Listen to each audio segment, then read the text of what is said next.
And we will start with the discussion of resolution number 3819-19 first. So we will just wait for staff to catch up with us on the PowerPoints. At this time, I'll turn it over to Mr. Cobb for an introduction and however you want to handle this, sir. Okay. All right, thank you, Mayor. If you remember back on your September 16th meeting, Council adopted Resolution 3819-19, which is the administrative fee resolution for fiscal year 1920. And as each year we go through and we reevaluate all of our fees, and we make recommendations regarding whether or not those fees are recouping doing the needed recuperation of costs that we need to do. We did note in your memorandum that there were some major changes to the fire fees and recreation and park fees. My understanding is that there's been some questions about the recreation and park fees, particularly the new program, which was the membership program that we wanted to implement this year. I talked to Mr. Boulware about the questions, and primarily just to be able to explain to Council how we set up this program. And so he's here tonight, as well as Mr. Whitaker. He's sitting up on the dais, and he'll be assisting us. And Mr. Belden is over here, as well as Mr. Boop, to be able to hopefully answer your questions and to give you an overview of the program and how we set it up. And so I'm going to turn it over to Mr. Boulware and let him walk you through. He has just a short presentation for you, and then Mayor, whatever discussion that the Council would like to have. Great, thank you. Drew, it's yours. Mayor, Deputy Mayor, and Council members, thank you for giving us this opportunity to go over the proposed fees. This is actually the proposed fees, once again, as Mr. Cobb suggested, for 2019-2020. Second, oh, I forgot, I got it, sorry. So we're going to start off with where we at now. One of the things Mr. Cobb alluded to is when we go through the annual fees each year as part of the budget, we look at all different type of things, and staff has continued to struggle with increased fiscal hardships that, of course, include the department cost recovery of 30%. That includes parks and facilities and maintenance, which are pure, cost basis and no actual revenue coming in for those areas. Of course, we've had increased costs in operating with insurance, property, casualty, and medical, credit card, processing fees, utility costs, water, sewer, electric, and then costs and services of just doing the programming. Over the past 10 years, we've, staff have maintained and sustained our current parks and facilities system while facing additional hardships, like we said. So we continue to explore new opportunities and solutions on how we can possibly fund things, especially with our current master plan, along with elements requested within the 10-year capital improvements and maintenance plan. And some of those, things that we do is we analyze on an annual basis our budget cycle, and we do it by going through all of our programs. Staff, for years, we've been utilizing a format that we do look at all of our existing programs, and we do pre-estimates on costs, revenue, participants, and then we do post. We utilize those program costs to actually do our budgets annually. And with that, we look at different things that have went up in fees and stuff like that, or costs. So with that, we look at participation, our actual operating expenditures, our program and event revenue, and then participation satisfaction ratings, which because if we, for some reason, some of our smaller programs, if they're not bringing revenue, if they're costing us too much, we actually do go away from those programs. The future. Before you get into that, Okay, why don't you go over with this year and the proposed? Oh, yes. So one of the things that we looked at was with the proposed fees from last year to this year. So one of the things in doing that, we looked at all the different costs that was part of those fees, the fee structure. You want me to do this portion of it? Is that what you're No, saying? no, the part about how we developed it. Oh, develop it, yeah. So with that, we go through it, we look at it, we analyze each area, and with every program, we look at, of course, all of our actual costs. We look at the additional expenditures that we might have for the existing program, to include electrical, those type of things.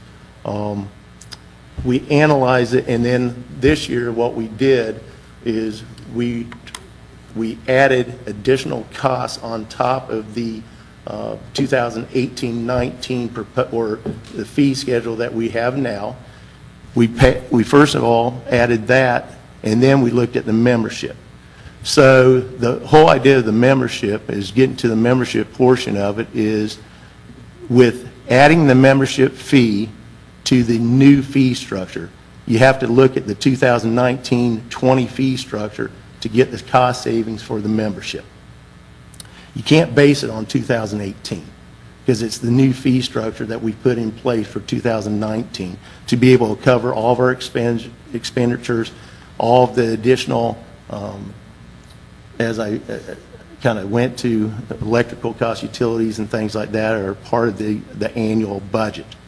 So in doing that, that's where we came up with also the ability to have the membership possibly over periods of years as we sell the memberships to be able to end up paying for long-term CIP projects, possible grant matching dollars for future grants, and also other areas within the budget as far as maintenance within our Recreation and Parks Department, things that we're getting behind that we don't always receive dollars through the general revenue.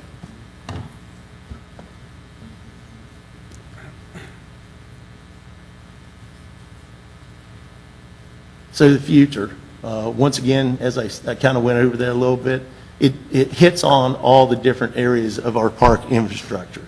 So the membership through the community, in a roundabout way, they will be possibly putting towards our future. The Recreation Master Plan, the Recreation and Capital Improvements, the 10-year plan, the capital outlay, and the Parks and Facility Maintenance 10-year plan. So, with the proposed recreation membership, it provides discounts to most recreation and park programs, and the ones that it doesn't is our contractual. Our users will not get any break from our contractual groups because they come in, they have a set fee for their program use, they utilize, and they pay us a percentage off of their total revenue that they generate. Carries forward the existing resident structure as well as an annual review of all fees, provides for participant identification. With the new structure, we will be putting things in place, identifying our clients, our community members who will be utilizing our facility, puts in some security measures as far as we will be taking pictures of our annual membership people, resident and non-resident. And then the revenue generated from the proposed recreation, maybe once again, I mentioned it can be utilized for our capital maintenance project repairs and enhanced programming. And what we're proposing is for this membership to actually go into effect December 2010. We have to, there's educational processes that we have. 2019. 2019. Did I say 210? Sorry. It's okay. 2019. We have to put in some things, of course, education as far as educating the public, plus then we have to put all the aspects of the equipment in place to be able to utilize and get everything in place to be able to do it. So the end result, implementing the proposed recreation membership fee, the fee will assist the department in reaching strategic goals to execute and update our recreation master plan, maintain fiscal health and affordability of recreational programming, maintain park infrastructure, and providing a funding source for local grant matches. Now, one of the things, if I would, Nadia, if you would put up the first, we've got examples of a couple of actual households of what that's in our rec track. Can you make it just a wee bit larger?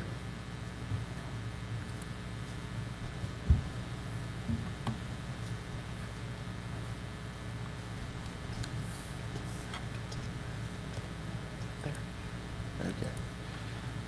So this shows, in household A, it shows 2 guardians and 2 children.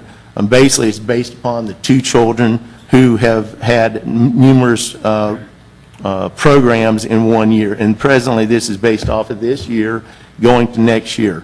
So with the new membership, if they came in, the resident came in and paid for 2 memberships, it would cost them $545 with the membership. If they did not pay the membership fee, it would cost them $615.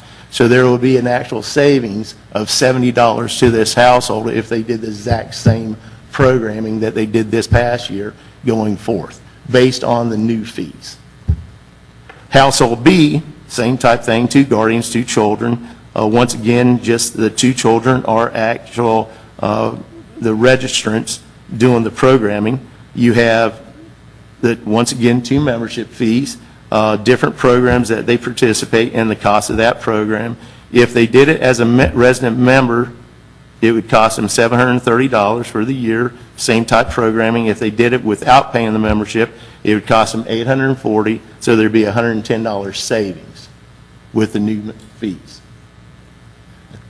Now, one of the things that we can do is Mr. Whitaker's up on the dais, and he can, for example, if you wanted him to, he can put in different things, just, as far as different program and things like that, to show you how it would work with possible more people. Do you have some other ones too? Yeah, we got one other C, Yeah, I why think. don't you let him show you, Yeah, Well, yeah, household. let's not get that complicated yet. okay, let me get a C. Go back to the PDF. Let's keep this simple.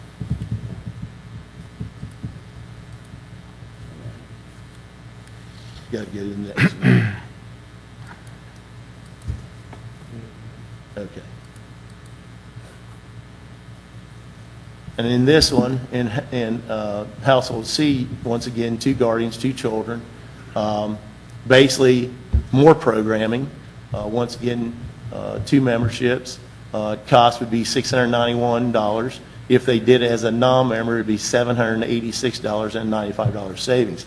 Now, one thing I do want council also to understand is one of the things that we added as part of this membership packet is for residents and residents only, is that the maximum amount of membership cost to any one family would be $75.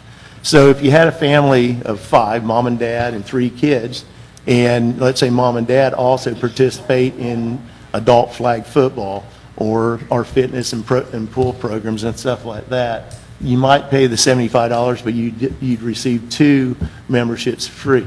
So, and then you're receiving the reduced rates based upon those memberships. And we did not do that for non-residents. The non-residents fee went up. One of the things I think Mr. Cobb had wanted me to state also that I kind of alluded was within the process of doing the planning too, we've had memberships within our rec fees for years. And we've had non-resident memberships, not mandatory, just like this is not mandatory, and we've had that for a number of years. In the past, the non-resident was $50 for the year, and now what we're suggesting with this is $50 per person during the year. No top out with the non-residents. But we've had, multiple memberships, our 2-month pool pass, 2-month fitness pass, family pool pass. We've got a lot of memberships that we've done individual programming. So with this new membership process, if you're looking at the new fee schedule with the memberships, there are savings directly to our residents if they utilize it in that format. Now, there are some formats, I will tell you, and it could happen that, for example, someone comes in, maybe they only are participant in 1 or 2 of our programs during the year. That's one of those things where we, as good customer service providers to our residents, we will give the information of telling people when we think that they should purchase a membership and when they don't. But even if someone purchased a membership for a child who played one season of flag football, there would still be a $5 savings with the new fee if they actually purchased it with the membership by only utilizing it one time. Right, but that fee last year was only $115. Once again, we got to base it off, we're basing it off the new fees, not going off last year's fees. We'll get to that. So,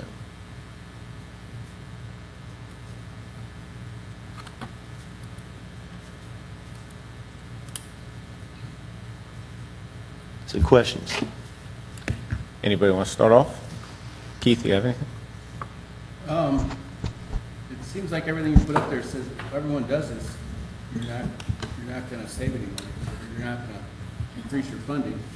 You're going to lose funding, right? I think you got to pull that a little closer is what he's asking, Keith. No, actually, with the increased fees, and even with giving or if the residents purchase the membership, So we you're will comparing actually this year to increase. this year, not last year. Okay. Excuse me? You're comparing this year to this year, not last year.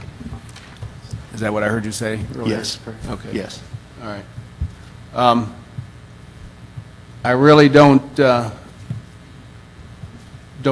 shouldn't say I don't care, but I've given you leeway on how you maintain the 30% cost recovery. I think the decision we make up here is whether we want to increase that or not. And that's something that we'll discuss, I guess, in the future. But how you want to do it doesn't matter to me, but that's what we're going to hold you accountable for. Right? Okay. Chief? What do you think the percentage of participation is going to be in the memberships? Because if you don't get a big participation, then it's not going to balance out for the funding the way you want it to. Basically, as we've discussed several times in the process of doing this can go several ways, okay? If the membership sells, let's say people say, well, you know, I don't want to buy the membership, then they will, and if they want to participate in the programming, then they will pay higher costs, and our revenue will go up from them not buying the membership. The whole process behind this is not only bringing in additional revenue to offset additional operating costs on an annual basis, but also to go forth with a revenue source or a funding source to be able to start helping offset future expenses for maintenance of our rec and park facilities, CIP projects, capital outlay, as well as master planning. And, of course, the one that Mr. Boop always reminds me of, matching dollars for future grants. So your analysis showed that the purchase of the memberships, even with the reduced costs of the higher fees, is going to bring in more revenue. Because based upon our new set fees going into place, Chief, as of October 1. And based on how many people buy the memberships. Yes. You said it better. That was my question. What do you think have you done any analysis or As far as the projections? memberships? Right. The memberships that we based on, and once again, I mean, you know, this is us looking at how past, when we have increased fees, we don't increase fees every year, but, you know, it's one of those things where rec and park facilities routinely look at all their fees just because of all the operating costs and things that can escalate from one year to the next. Looking at, for the capital on the membership side, anywhere from $100,000 to $125,000. All right. I guess my question is, what do you think the percentage of people who use the facility now, families, will buy the memberships compared to those who won't? I feel like if we can educate the families as we go through this process, I feel like the percentage of our users are going to end up paying for the membership because they will see the value. But how we've got to be able to educate is it's an annual membership fee that's going to be reduced as you utilize the programs. If you're coming in for one program, yeah, like I said with flag football, you're saved $5. Is it worth paying a membership that you might not use for the rest of the year for $5 savings? You know, that might be left up to each individual who's doing that. As a family who's got kids who participate in multiple programs during the year. I think that educated properly and explain the process, I think most of them will end up buying it. You good? Good. Bob? So let's just back up just a little bit. So in the fee schedule, if we had not worked on this membership program, there would have been 2 fee classes. There would have been resident and non-resident. And the schedules that are shown here for resident and non-resident, those are what the suggested, or what you were suggesting the fees to be. Those, so regardless of last year to this year, that's what you needed to cover your cost recovery and your expenses. So what you were proposing is saying, okay, we could do these, or we could have a membership, an individual could choose to have a membership that's $25 or $50, and then they could have a reduced fee.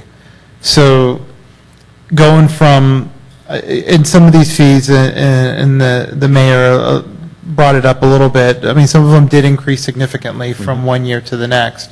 But in trying to bring those down to something, you propose this membership fee. Yeah, and in the process of doing this also, what we look at too is we go across the board and look at all fees. Of course, some fees can, because of the nature of the fee itself and the cost of doing the program, justifies to increase that cost, that actual annual fee, higher than, let's say, some programs like a fitness pass where the individual's coming and working out in the fitness room. Now, if we've added new equipment, had higher costs of that type of thing, that's when we also look at that, because now we're having to possibly, you got to look at that we're paying for new fitness equipment that costs us money, of course, the city money. On programs that we know where we've had increased costs, Reclaim Water, for example, Shane Kelly Park, we're looking at those kind of additional costs that have come into play over the last couple of years, where we're paying a higher rate now, so those fees go into that type of thing. Costs, painting the field, prep for it, maintenance staff, all those different things, not only for indoor facilities, maintaining our facilities, the cleaning of the facilities, cost of the cleaning supplies, all those different kind of things that go into the process of running that program. Not every cost is always broken down for every program, because some programs, senior programs that we're charging $2, you can't go full board across the board and say, okay, we're going to raise all rates the same, because it's impossible to do. Right. But when you're looking at, for instance, flag football, you're digging into it a little bit more on, Yes. on the cost of that program, and so the fees that you're showing here for flag football, for instance, have all those new, I guess, the increased cost built into it that we're incurring. And that's a prime one, Bob. I mean, one of the things, I've got notes down here directly on flag football. So one of the things, we're affiliated with the NFL flag. So the affiliation with the NFL flag, we actually buy all the kids' NFL jerseys. The jerseys cost, is a substantial cost to the program annually. We also increase officials' pay. We hadn't increased officials' pay for a number of years. All officials' pay went up. So we have to, of course, look at that. That's additional cost directly to the program. Facility maintenance, has increased. So it's those kind of things, and of course, utility fees have increased. And so it's those kind of things that we also build into the program as part of these additional fees. Okay. All right. Anything else? That's all I have for now. All right. Well, Drew, I appreciate you taking the time to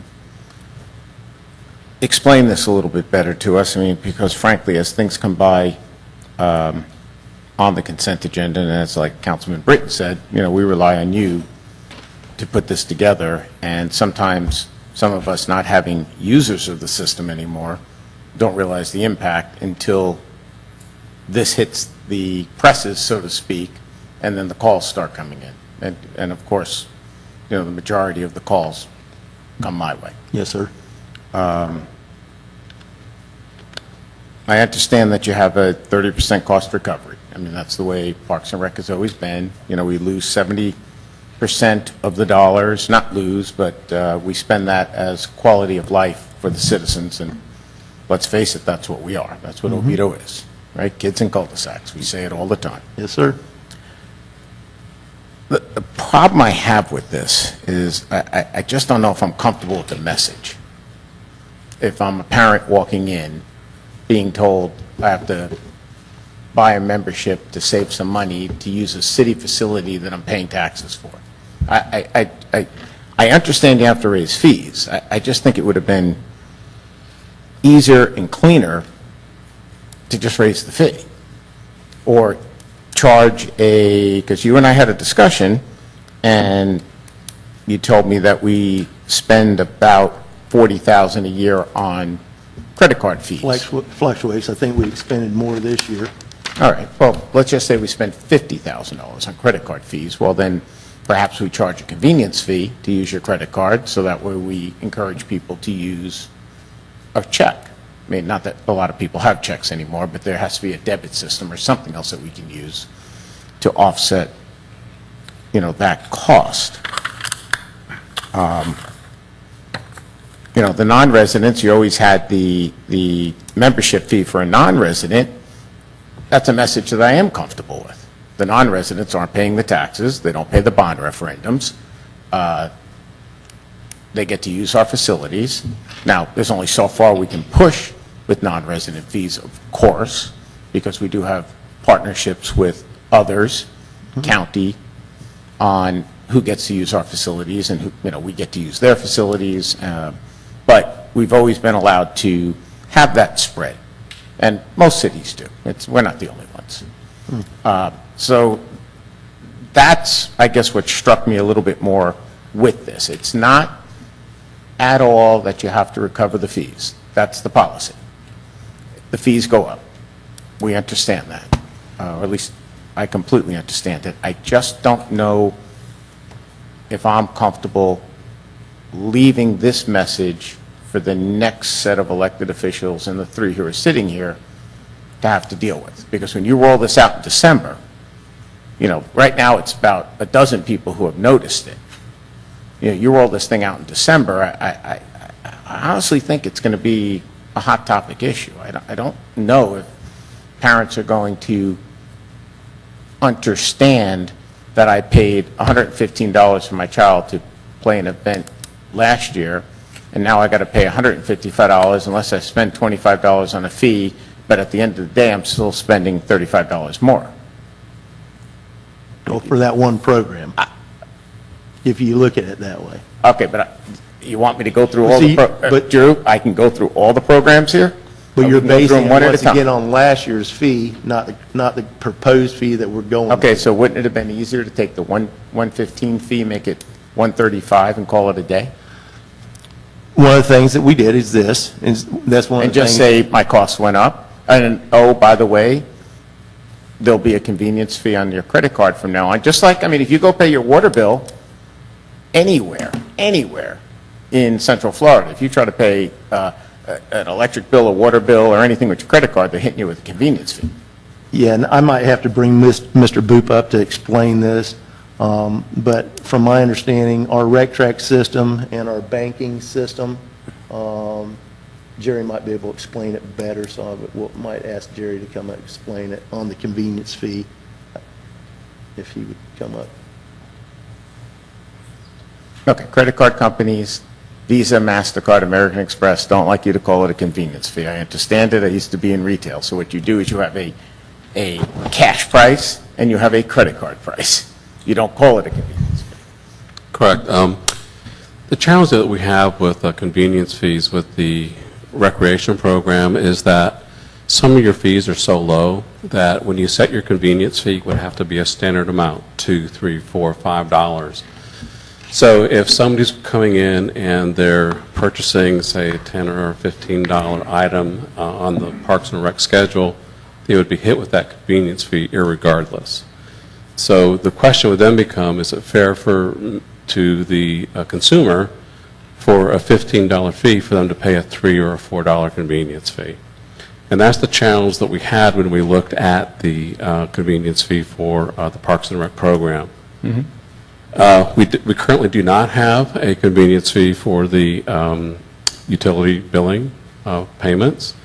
The credit card fees are actually built into the rate structure. So that's taken into consideration from that perspective. So couldn't we do the same thing here? Well, that's basically what we're doing. That, the rate structure is built into with the new fees.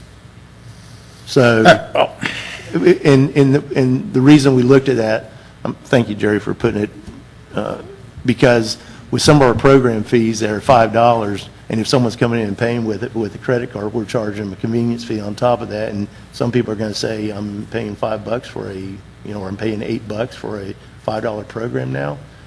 And like if someone came in to pay for a $10 pass, member fitness pass, and they pay with a credit card, they're going to be paying additional money. So that was one of the things that we also looked at in the process. One thing I do want to mention, Mayor, in the process of how we looked at the fees this year and how staff, what the new proposed fees are, it's, as we kind of tile this, going into the future. We're hoping that this fee structure taking us to the future where we're not going to be in what I kind of call sometimes nickel and diming the residents, to where we're going to be coming back and hitting you with another $5 increase next year for that program cost, hitting you with another $5 increase the following year with the program cost, and that's what a lot of cities do on an annual basis. During the process of this research, staff reached out to multiple cities across the state of Florida who have membership fees with a lot of their recreation facilities, and to end up getting reduced, fees within their programs. It's not, this is not one of those things where we just, came up with the idea for ourselves, but also with the membership fees. Once again, I think it's important for me to really push the idea of the membership fee going forth to be able to substantiate an actual funding source for future CIP projects, capital outlay, and the maintenance of our facilities that we continue to get behind in. We've got several parks as well as buildings in the city that are aging, and we need to be able to have a funding source to be able to do those fixes. Well, Drew, I've, over the years, spent 20 of them. We've never, ever did not say that, users shouldn't pay for the operation or whatever they're using, up to the 30% cost recovery. We've always supported that. As a matter of fact, Councilman Britton and I were both here when we set that as a policy. 12 years ago, was that? 15? I don't remember how long ago it was. It was a long time ago. I'm not going to tell you how to do your job. It seems that you've put a lot of thought into this, and that's very appreciated. I was the one who brought this up. I appreciate the time that you spent here this evening. As I mentioned earlier, I'm not going to be here when the wrath of this starts, but I am going to say I am not comfortable with the way this is being done. I can only imagine the confusion it's going to cause at that front desk down at the gym and aquatic center when people are trying to sign their kids up. And you're all sitting there trying to do trigonometry and show them how they're going to spend more to save less or something, save some money. So that's fine. I appreciate you taking the time to explain it all to us. I think we're all in agreement that the 30% cost recovery is the goal. I'm just going to personally urge you all, before December rolls around, that you go back to the drawing board and you refigure this out, because if you put that fee in place, you mark my words, you're going to have people lined up at the podium, more so than the people who already gave me an earful. But the best part about it is that when they tag me about social media, I'm just going to tell them to call it the new mayor. So, but that is going to be an issue. Just in my personal opinion. Is there one city in Seminole County that does this? Because I have to be frank, I don't remember hearing any. neighboring community, but not in Okay. Seminole County. Well, there you go. Orange County? Winter Park. Winter Park, Winter Park? Well, City of Lakeland. It's Winter Park. Have you ever seen Winter Park utility bills? Everybody complains about the Oviedo utility bills, folks. All I have to tell you is you go live in the city of Winter Park, where you get your electric, your water, your garbage, everything on one bill, and the bill comes at the end of the month for $600 or $700. Yeah, that'll break your heart when that one shows up. But that's just personally for me. I'm going to go back around the table, see what everybody else thinks, then we're going to move on to the next presentation. Why don't we go backwards? We'll start with Bob, Chief. Keith. All right, well, I looked at this when it came on the agenda, and I actually, I dug into it because I was doing the math and seeing how You it were worked. actually the only one who dug into it. Give props to Bob, because when I sent the email, I was told that Bob was the only one who had questions on it. So we will give him props. So, but anyways, when I went through it, to me, I thought this was, that Parks and Recs, found a creative way to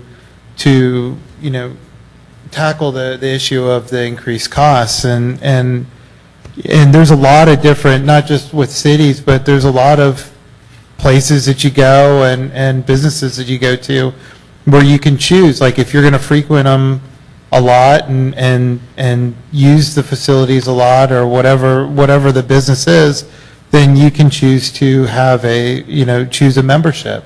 And this was just another way of doing that. And I think that, I think I'm okay with this, and we'll see how it goes. I mean, if everybody lines up at the podium, then we may have to reassess it, but I think right now, I think that this is, something that we should try.